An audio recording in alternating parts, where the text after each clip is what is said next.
नमस्कार, मेरा नाम है डॉक्टर सुशीला कटारिया। मैं मेदांता दी मेडिसिटी में हेड और डायरेक्टर के पद पर काम करती हूँ। कोरोना के मरीजों को देखने का मेरा अनुभव 3 मार्च 2020 से अभी तक का है। आज हम बात करेंगे कुछ अहम मुद्दों पर। कोविड-19 वैक्सीन के बारे में हम जानेंगे कि क्या हो रहा है, और BCG वैक्सीन क्या हवा है या वाकई इसमें कुछ है, और मेनली आजकल जो कोविड-19 के लिए जो ट्रीटमेंट मोडालिटीज़ यूज़ हो रही हैं उनमें से कौन कौन सी मोडालिटीज़ हैं और किसके रिजल्ट्स प्रॉमिसिंग हो सकते हैं।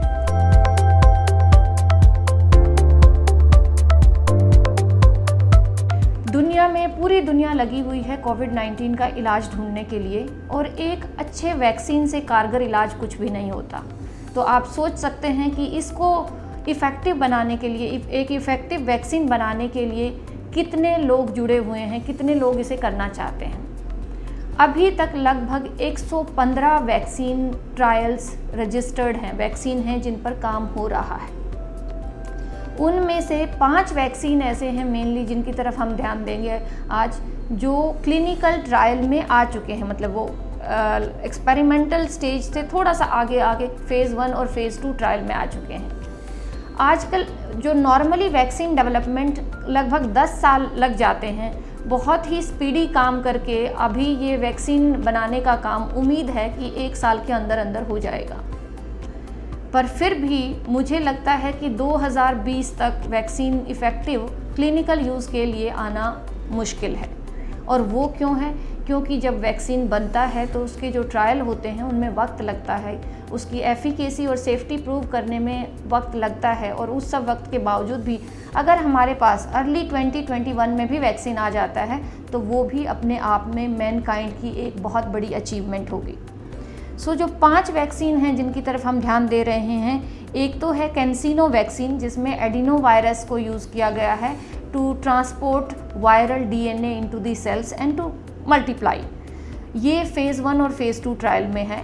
दूसरा एक मॉडर्ना का वैक्सीन है जो फ़ेज़ 1 में है, जिसमें मैसेंजर RNA यूज़ हुआ है। जो थर्ड वैक्सीन जो कैंडिडेट वैक्सीन है जो फ़ेज़ 1 ट्रायल में है, वो इनोवियो वैक्सीन है, जिसमें इलेक्ट्रोपोरेशन टेक्नोलॉजी यूज़ हो रही है कि वो मैसेंजर RNA टारगेट सेल तक पहुंचाने के लिए इलेक्ट्रिकल करंट का इस्तेमाल किया जा रहा है।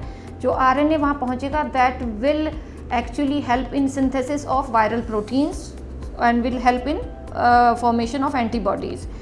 तीसरा है, there are 2 vaccines, the 4th and 5th vaccine is from Shenzhen. They are both utilizing the body's immune cells to target and to redirect them to form the viral immune mechanism.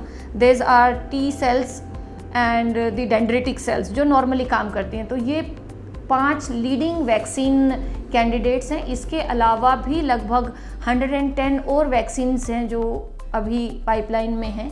Let us see which one comes out most effective and most safe.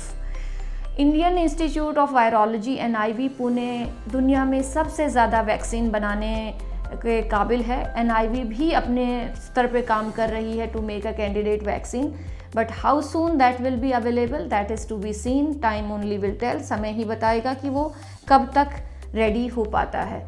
ये तो update है आज तक vaccines, कोविड-19 vaccine के बारे में।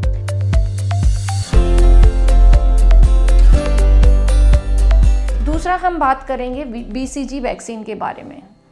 तो BCG vaccine से क्या होता है? BCG आप जानते हैं एक ट्यूबरकुलोसिस के लिए वैक्सीन है।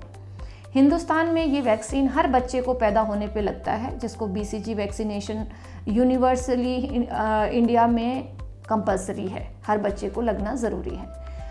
हिंदुस्तान की तरह बहुत सारे और भी डेवलपिंग कंट्रीज़ हैं जिनमें ट्यूबरकुलोसिस की प्रॉब्लम है और BCG वैक्सीन लगाते हैं।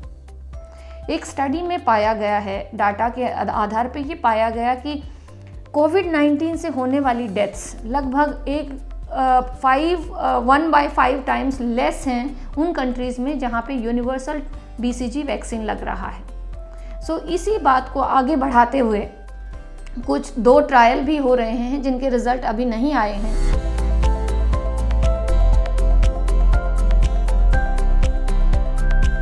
BCG वैक्सीन, यस, कुछ स्टडीज़ हैं 2011 से लेके 2017 तक के बीच में, जहाँ पे ये पाया गया कि जिन इन्फेंट्स को BCG वैक्सीन लगा उनमें ऑल कॉज मोर्टेलिटी कम थी उन लोगों से जिनको नहीं लगा।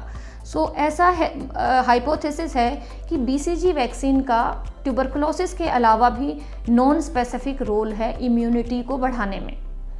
एक और ट्रायल में ये पाया गया कि जिन लोगों को BCG वैक्सीन 1 महीना पहले लगा और उसके बाद उनको येलो फीवर वैक्सीन लगा, उनमें उनके ब्लड में येलो फीवर का वायरस कम पाया गया, मतलब वायरीमिया को कम करता है।